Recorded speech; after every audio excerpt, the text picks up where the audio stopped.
2004 December 26. அந்த நாள் நாகப்பட்டினம் மாவட்டம் இன்னொரு காலை போலத்தான் விழித்தது. கடல் அமைதியாக இருந்தது. மீனவர்கள் தங்கள் வலைகளை சீர் செய்து கொண்டிருந்தார்கள்.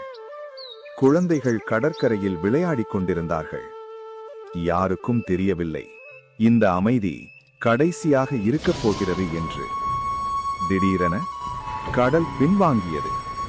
கடல் ஓடுதே என்று மக்கள் பார்த்து கொண்டிருந்த வேளையில் ஒரு கர்ஜனை, வானத்தை பிளந்தபடி மலை போல் உயர்ந்த பேரலை நாகப்பட்டினம் மீது பாய்ந்தது.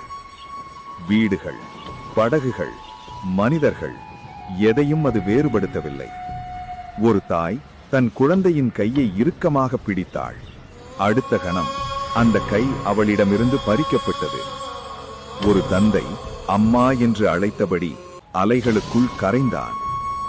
நிமிடங்களில் நாகப்பட்டினம் ஒரு கல்லறையாக மாறியது. ஆயிரக்கணக்கான உயிர்கள் ஒரே நாளில் கடலிடம் ஒப்படைக்கப்பட்டன. அழுகை, அலறல், மௌனம்.